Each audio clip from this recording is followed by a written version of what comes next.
Hello everybody, welcome to Snyder's Inc. And today we have got a Tragedy Tales video, and this is Deadly Drive 5 Horrifying Live Streams Part 4, number 4. And we gonna get right into it. Ladies and gentlemen, hit the like button, hit the subscribe button, comment your thing down below. If you'd like to help the channel out with a donation, you can give us super thanks or a link to our PayPal's in the description. Let's go.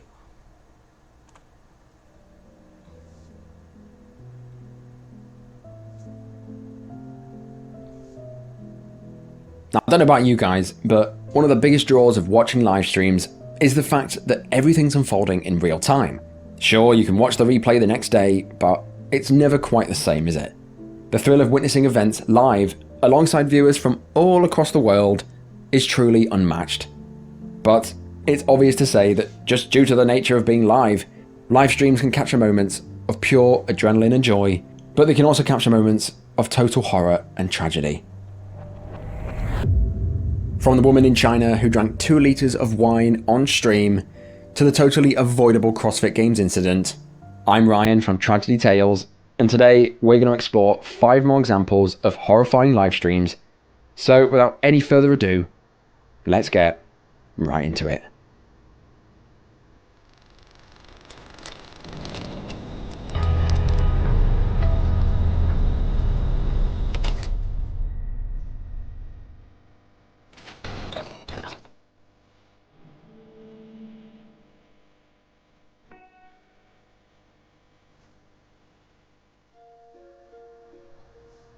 Now, this horrifying livestream unfolded in the bustling metropolis of Bangkok, Thailand. In Bangkok lived 41-year-old Nguyen Pimporn and her husband. Nguyen Pinpoint. Don't know if that's a name I'd want to go by, but okay. Worked in the local area, but her main passion and her hobby was on social media. She'd garnered a small following going by the name of Teacher One, and on her various social media feeds, she'd mostly post pictures and videos of what looked like to me a pyramid scheme. Regardless, I'm not going to judge anyone. In amongst these pyramid scheme posts, I'm pretty sure you can. Like, that's fucked to be doing a pyramid scheme on people. That's kind of messed up, but that's still messed up, but I feel like that's probably not going to mean she deserved what happens here. She'd post photos of her meals and then post videos about how she'd cook them. Occasionally, to treat her viewers, Nguyen would go live on Facebook and cook dinner for her and her husband, live streaming to all her friends and fans. She sounds like a lovely person. However, on May the 25th, 2021, sadly, Nguyen would go live for the very last time. That day was like any other. She began her live stream in her kitchen, standing at her stove as she usually did. มาแบบ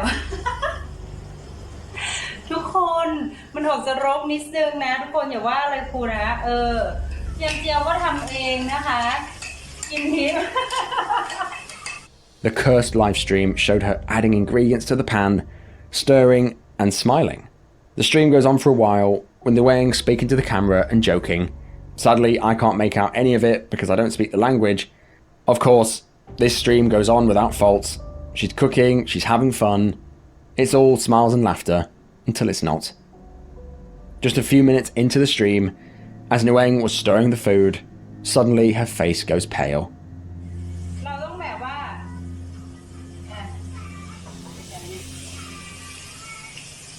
กระเทียมเจียวนะคะก็เจียวเองมันจะได้หอม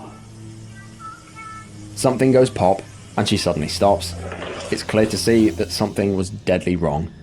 Within the space of just a few seconds, all captured on stream, Nguyen went pale as a ghost, and just like that, fell unconscious, falling face forward towards the hot stove.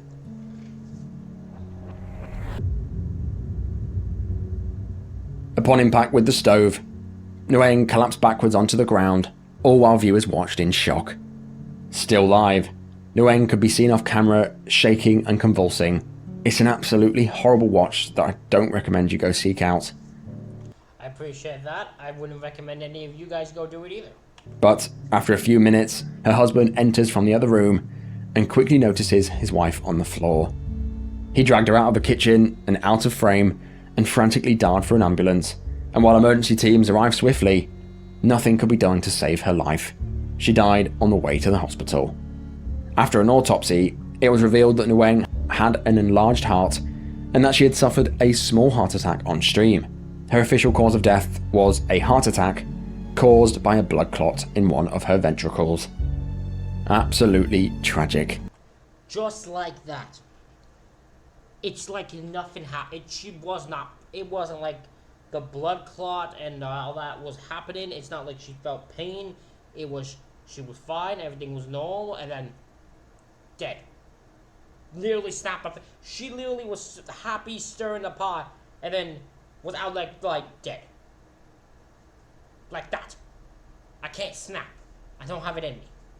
But just that quickly. Fucking insane. How quickly life can just switch on a dime. You could be living your best while your health's the most important. Take it from a guy who doesn't really focus on his health the best.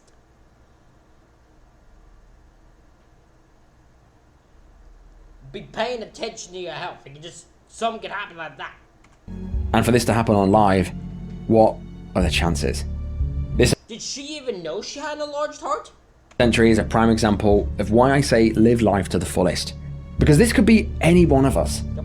Some people say that we're each given a finite number of heartbeats, and once we use them up, that's it. And stories like this make me think about that phrase. All of us have a timer of... What an interesting way to look at it. We each have a certain amount of heartbeats. After we use them, who knows what happens next? That's an insane thought process. Above our heads, but neither one of us can see how much time is left. Nope.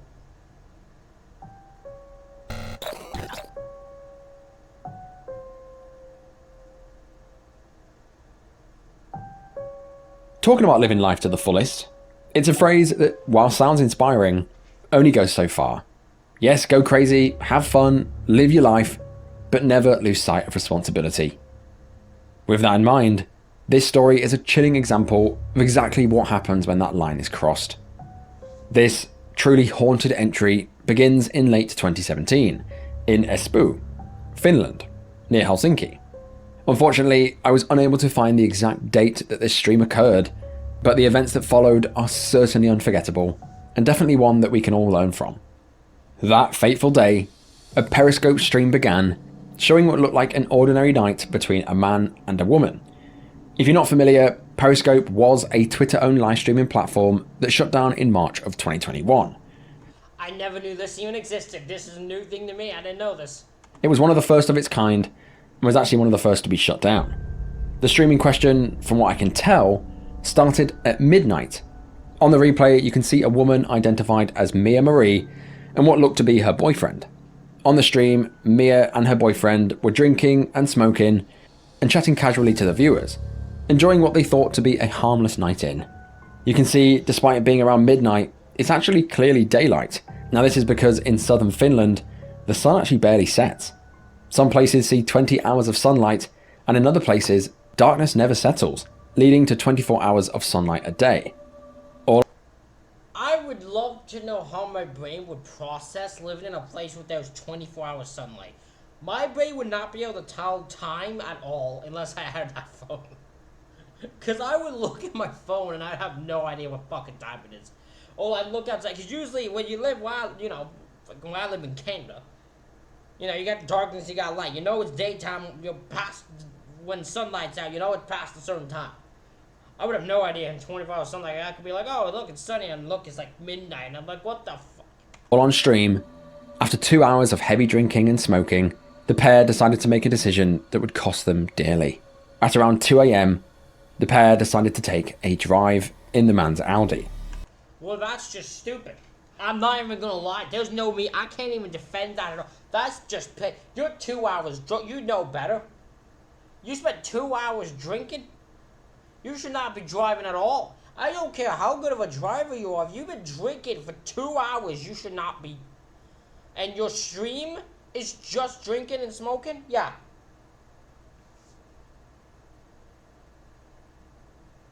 Or even if it started at midnight and it's 2 a.m., even if it started a few hours before, that made me think it could be like longer than 2 hours of drinking and smoking. And they're still in full drive. This just fucked up. You shouldn't be doing that at all. Fucking, this is what he meant when you gotta at least remember responsibility. These two have no knowledge, thought of it. At approximately 2:04 a.m, Mia announced on the stream that they were going in the Audi on a little trip. The stream followed, showing Mia leaving the house and getting into the back of the man's car. Ja, Audi. Vähän matkailee.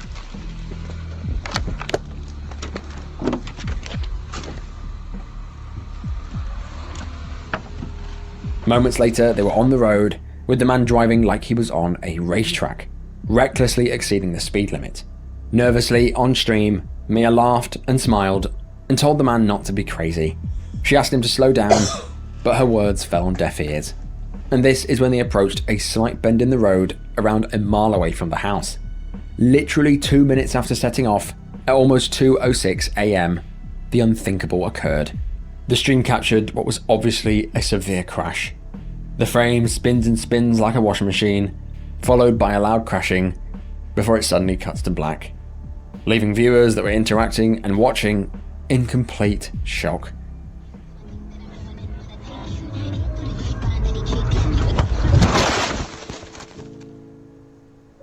On stream, you can hear the man's chilling final words in response to being told to slow down. He said, "Well, there's no problem, I'll just use the handbrake, look."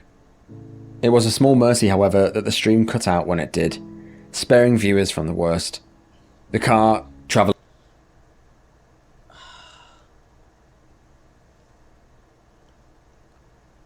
This so easily could have been prevented if any of them used their head. Either of these two used their fucking head, this could have easily been prevented. If either of these two did not get into the fucking car, either of them could have been alive. Or try to talk each other out of this. There was no fucking thought, no put on responsibility. Both of them failed at this. Traveling at an estimated 65 miles an hour, more than double the speed limit, veered off the road. It barrel rolled through multiple trees, tearing the landscape, folding like a tin can until it finally came to a stop. The wreck wasn't found until 6 a.m. that morning, when it was discovered by a passenger on a passing bus. When the police arrived at the scene, it was far too late. It was a bloodbath. Mia and the driver had died hours ago on impact.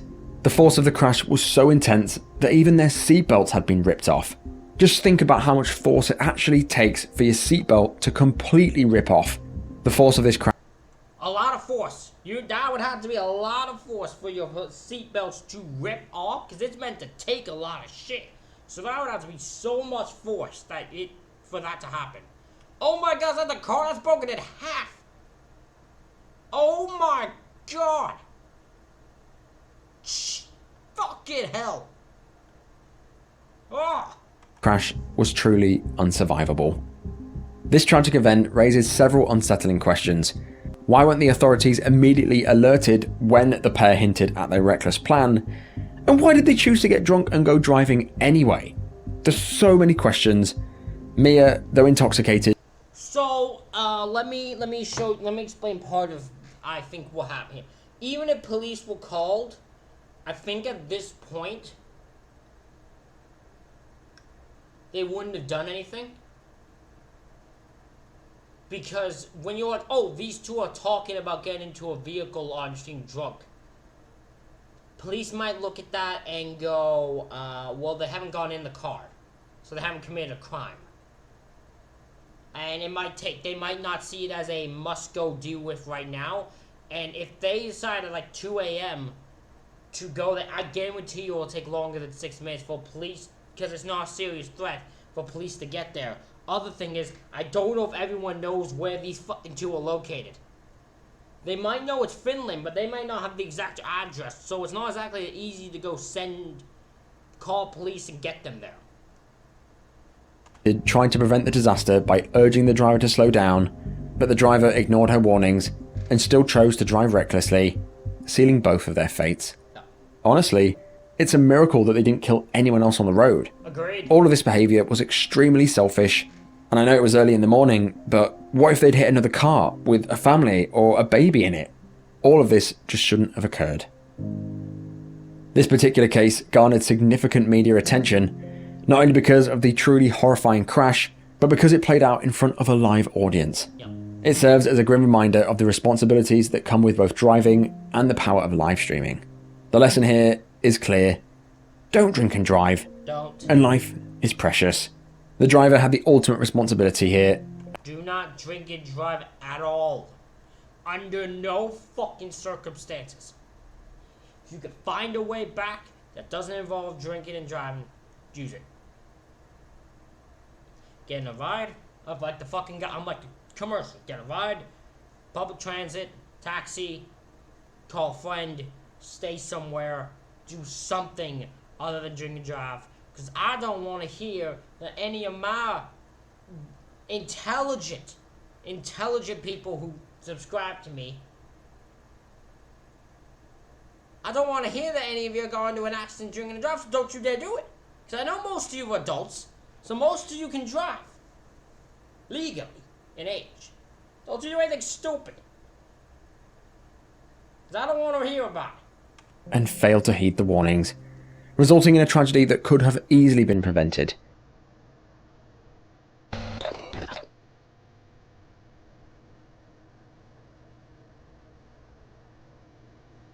Now, this abhorrent livestream unfolded in March of 2021, in a small, dimly lit room in China, where a young female streamer known for her engaging and interactive broadcasts on Douyin decided to host a live event that would tragically become her last. The stream in question opens with blasting music in the background. The room was decorated with bright, colourful backdrops designed to attract and hold the attention of her growing audience. With the allure of viewer donations driving her content, behind her sat what she described as a wheel of mayhem, a roulette-style game that promised both entertainment and risk. The premise was simple but dangerous. Viewers could donate money to spin the wheel, and wherever it landed on, the streamer was obliged to consume. So, idea? Like it. Where she went wrong is the part where one of the things on the wheel was consuming a bowl of 2 ounces of liquor. That's just dumb in any scenario when sober. The fact that you put that on that wheel. I like the idea of you have a wheel in the background. And if that wheel, if someone donates over a certain amount of money, they have to do something on that wheel. I might steal that, I'm going to be honest. But way more tamed. I'll be boring and tame because I'm going to make sure none of mine involves 2 ounces of fucking liquor because I don't want to die. The wheel was divided into various segments, each segment labelled with a different disgusting food or drink. For example, they had garlic, ginger, mustard, raw eggs, and most dangerously, white wine. Basically, the higher you paid, wherever it landed on, she would have to eat more and more of that. Of course, this brings the potential for high earnings, but of course the potential for risk. Now, I've already covered a live stream on this channel where a man ate a handful of centipedes and died. Now that was crazy, but this is clearly worse. The bright colours on the wheel, along with the playful atmosphere, masked the inherent danger of the challenge, attracting all ages of viewers. That night, the excitement of the audience was palpable, as each spin brought a new wave of anticipation and thrill. However, as the stream progressed, the stakes grew higher and higher. Things quickly got out of hand as the donations reached a significant sum, $13,000, an eye-watering amount that would I'll admit, that's a good amount of shit. Holy shit, man. come at an unbearable cost. The streamer soon found herself drinking not just a glass of wine, not 2, but instead a whole bowl full of alcohol, full of 2 litres of wine. She then proceeded to break an egg into the bowl of wine, then she added a bunch of wasabi, and then she added what looks like a whole uncut sausage.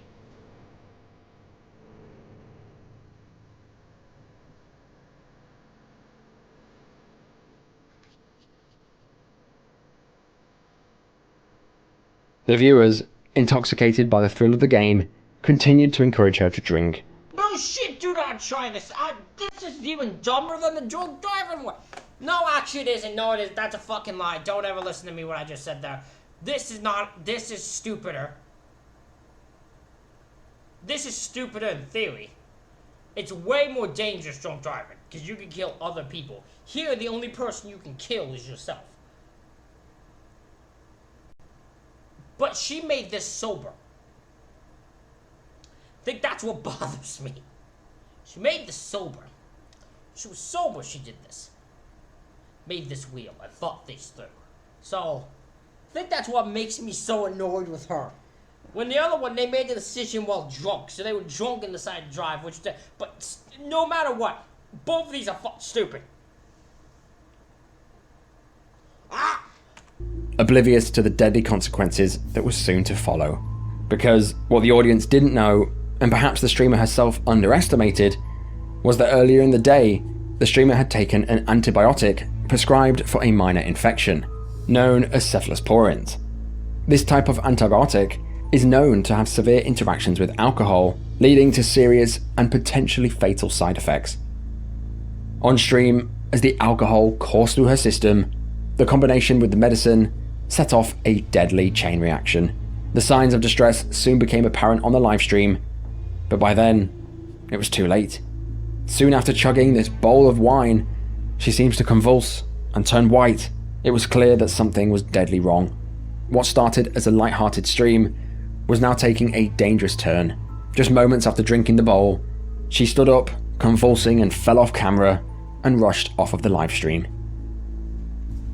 The cheerful room was now eerily silent, save for the concerned messages that were now flooding the chat. But where were they 5 minutes ago when she was chugging a bowl full of wine?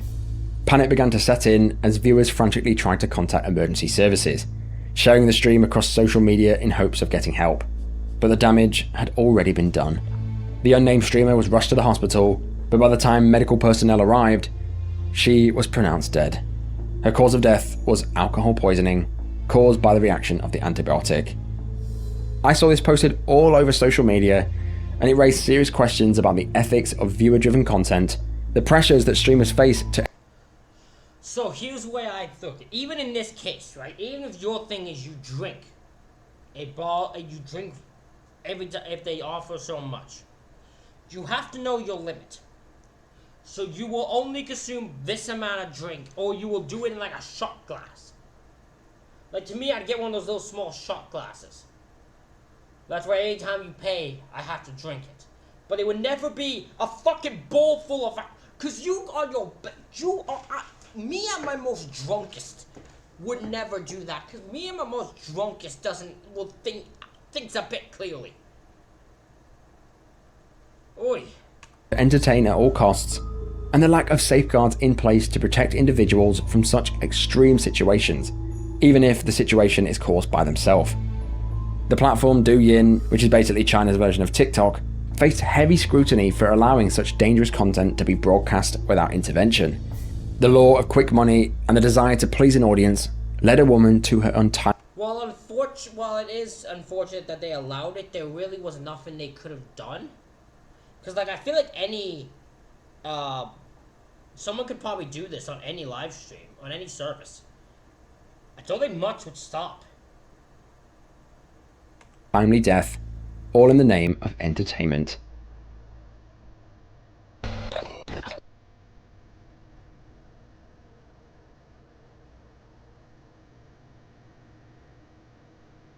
Double-checking should be second nature, especially when lives are at stake. A single moment of caution can prevent tragedies and even stop unimaginable heartache. With that in mind, this terrible stream unfolded on March the 28th, 2017. What began as a routine chase for veteran storm chasers 57-year-old Kelly Jean Williamson, along with 55-year-old Randall Yarnell, quickly turned into a nightmare that played out live for their audience. Now, Kelly and Randall were well known in the storm chasing community. And by storm chasing, I mean they chased storms and chased tornadoes and recorded them when they formed. Well, storm tracker Kelly Williamson and Randy Yarnell go head-to-head with every storm imaginable in the new exciting series Storm Wranglers. The pair featured on the Weather Channel's show Storm Wranglers, and they had dedicated years to documenting severe weather, with Kelly having almost 10 years. I will say this all the time. Storm chasers are ballsy, but also partially stupid. Now, I will give them more credit than insult. Because they give them credit, because they go into situations that I do not have the cojones to do. I would run shitless at the thought of being around a tornado. So, and they drive up to it and start waltzing it and doing all that. The flaw is that they don't really think. They're putting themselves in danger. They're putting their lives on the line. All to watch a tornado. Because they don't really do anything else but watch it and talk about what they see, which is usually what everyone else can see. So, I've never watched a storm chaser. So who knows, maybe I'm insulting anyone who's probably a fan of storm chasers. I'm probably insulting the shit out of them.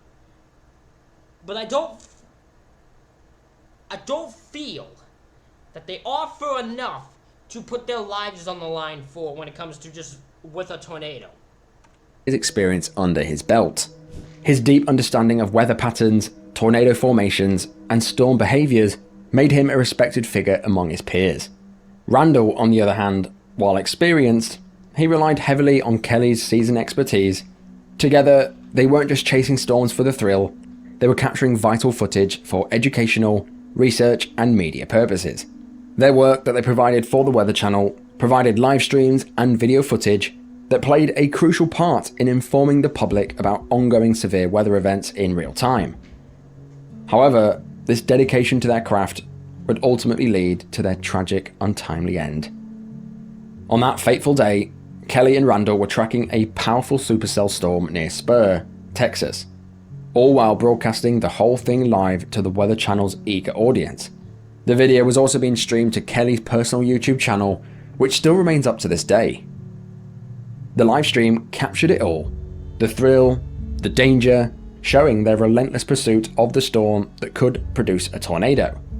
The stream in question goes on for 2 and a bit hours, and it shows the pair chasing the storm through torrential rain, hoping and praying that a tornado would form. The stream, you can see it's raining and the skies had darkened. So wait, in this case, they're not even chasing a storm, a tornado in this? They're just driving around in a storm hoping a tornado forms? Is that what storm chasers do? Just hope tornadoes form and they don't? Sometimes they don't? Okay. But while chasing the storm and looking out for the tornado to form, a crucial detail was missed. As they sped down a rural Texas road in their Chevrolet Suburban, Kelly and Randall approached an intersection at a high speed. In all the chaos of the moment, they failed to see a stop sign at the intersection as they barreled towards it at 70 miles an hour. Before this sign, all on stream, they ran around 4 other stop signs. This was something that the pair reportedly did often.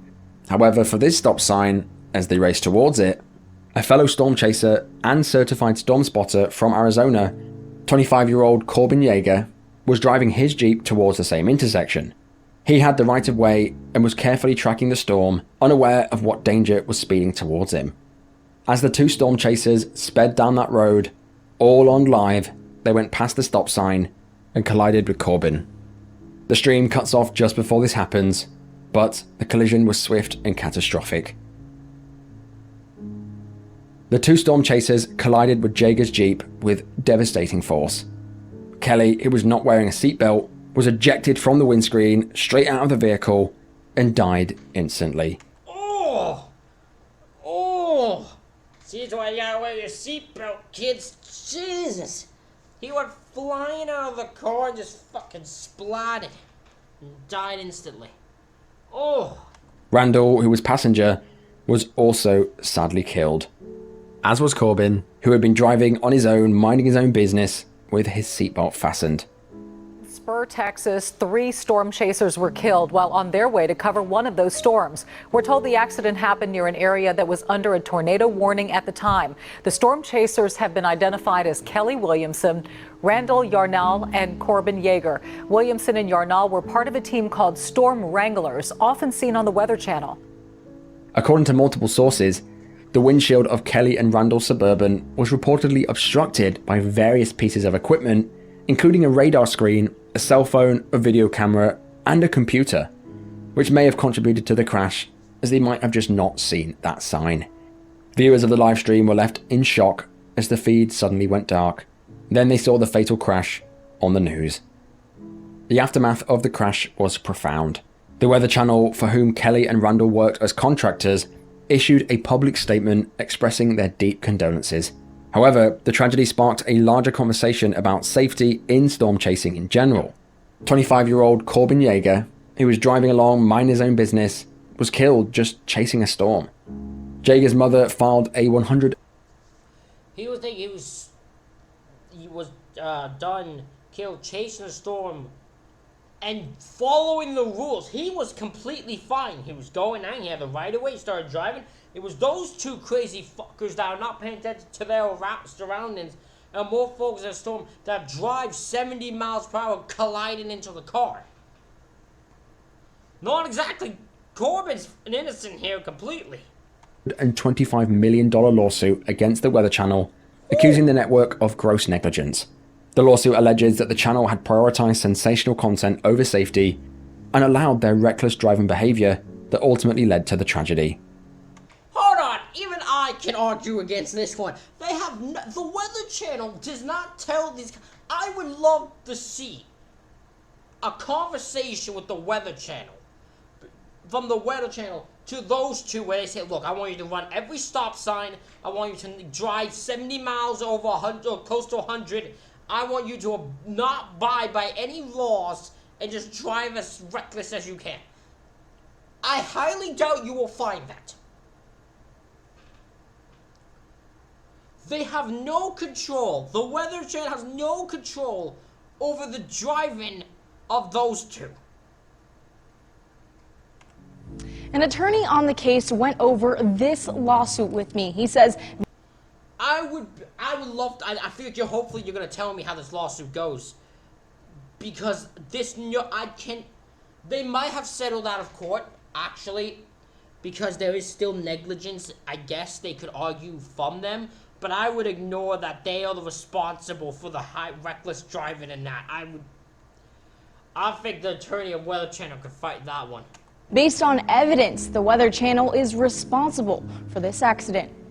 4 months before Corbin Yeager was killed, people were texting the Weather Channel and saying these people were dangerous. Davidson went over the lawsuit, pointing out that the two storm chasers involved in the crash, Kelly Williamson and Randall Yarnall, violated basic traffic laws. The Weather Channel was fully aware of and had been warned by third parties that their storm wranglers engaged in reckless driving before the tragedy. This storm chaser texted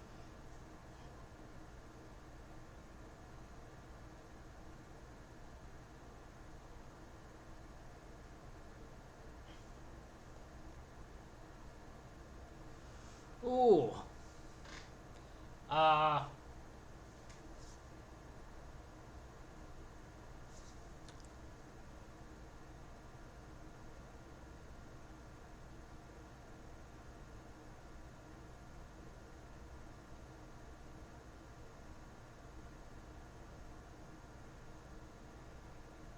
Holy shit. So yeah, they are two very inexperienced, new and uneducated chasers.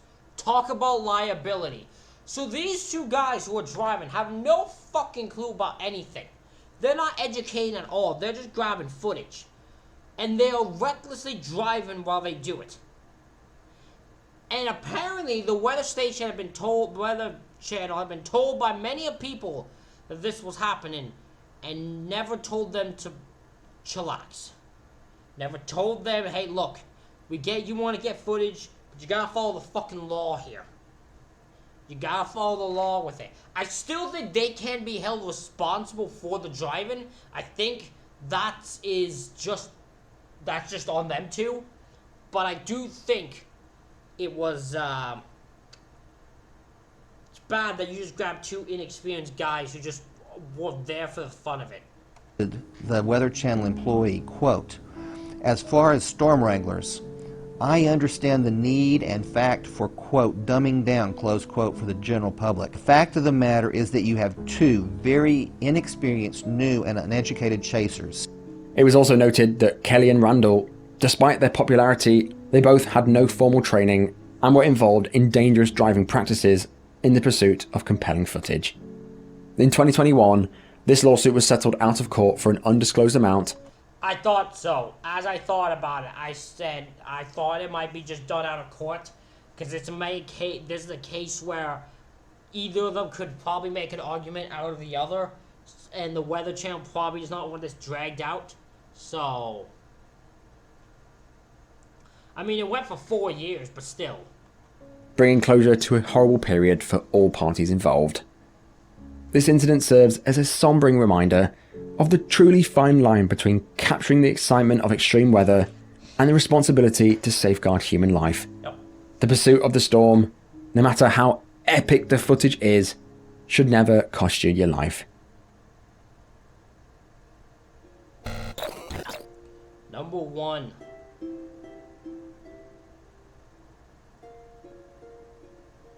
The CrossFit Games, held annually within the USA, are the ultimate test of fitness. Spanning 5 days, the Games challenge... Look, to be honest, never heard of the CrossFit Games. I don't know why, I've never heard of them. I've never heard of them. Challenge the competitors across a wide variety of fitness domains, including strength, endurance, speed, and agility.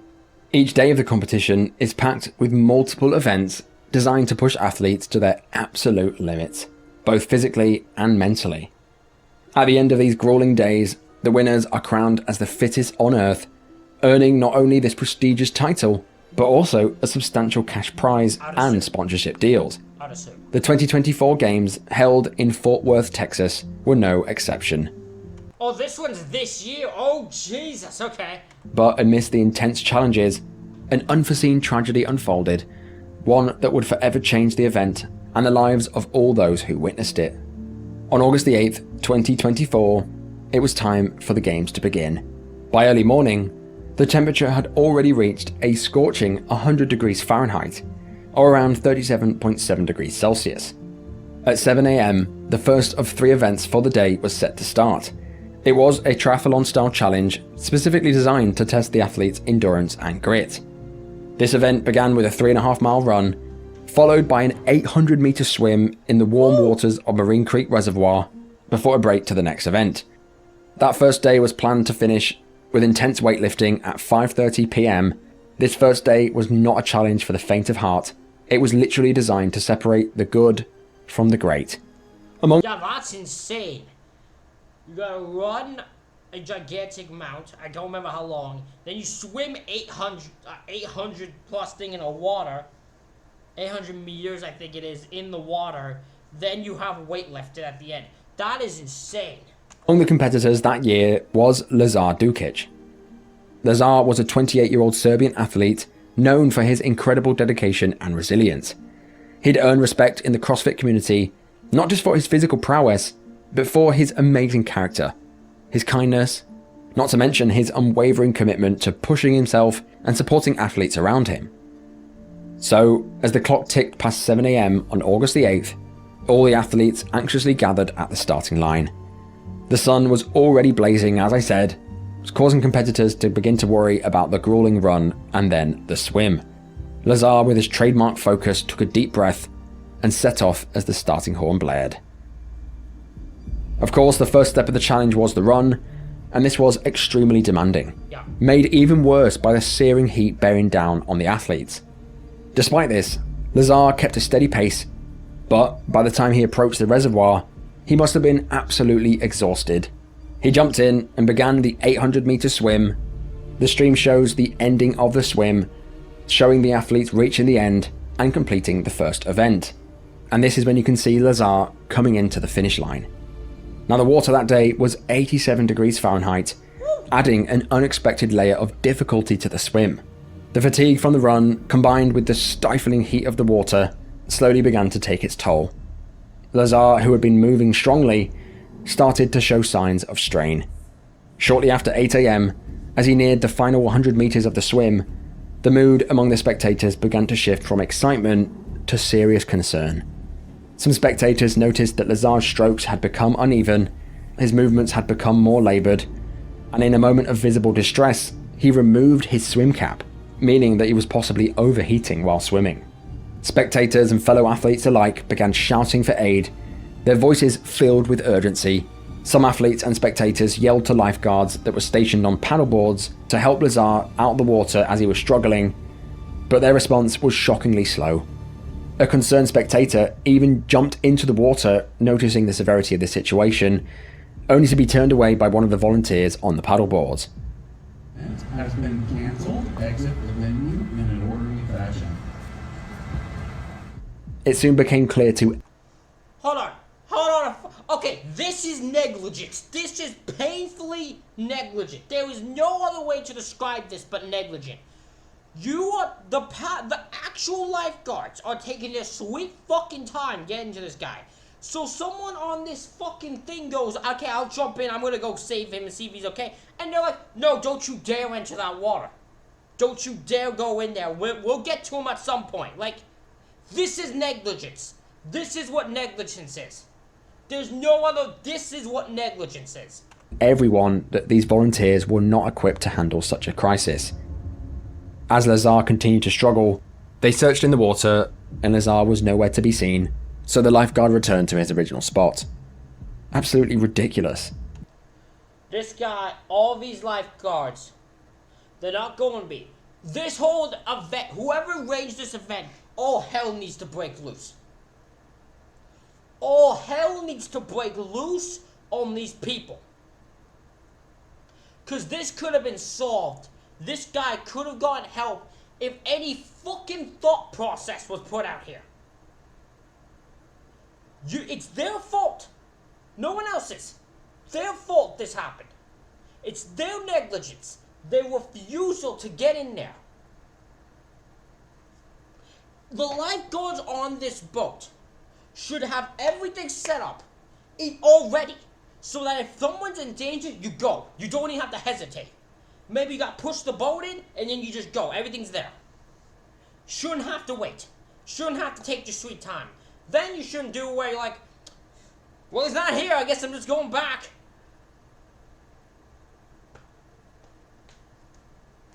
This is so frustrating. I am becoming so enraged here. The scene was truly heartbreaking. Under the water, Lazar's life hung in the balance, yet the proper help was nowhere to be found. By the time the alarm was fully raised at around 8:25 AM, it was already far too late. The search for Lazar ramped up quickly, but at 9:20 AM, his body was recovered from the water. He was dead. No fucking shit. The athletes, spectators, as well as the organisers were left in shock. The excitement of the competition was replaced by a profound sense of terrible grief.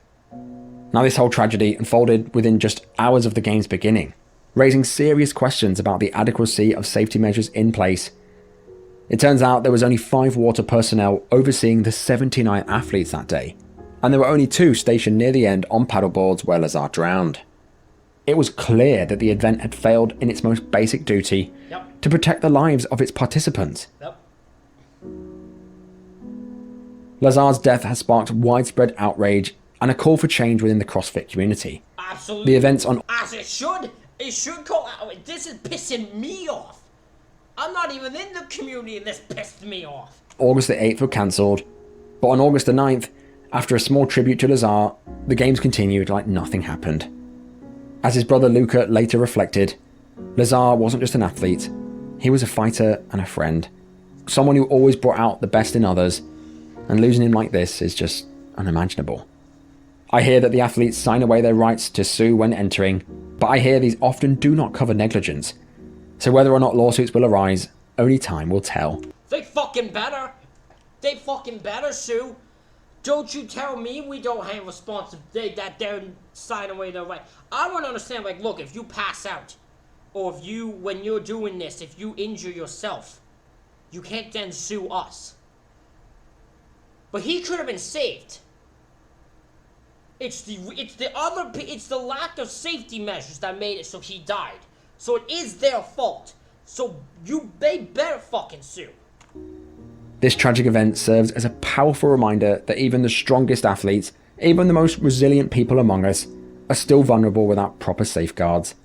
The hope now is that Lazar's death will lead to significant changes within the CrossFit Games to ensure that athletes do not pay the ultimate price in the pursuit of greatness.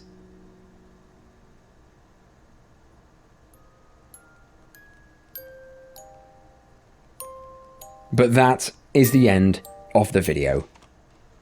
Ladies and gentlemen, that is it for this reaction video. Let me know what you think in the comments. Hit the like button, hit the subscribe button. Thank you all for watching. I'll see you all for the next one.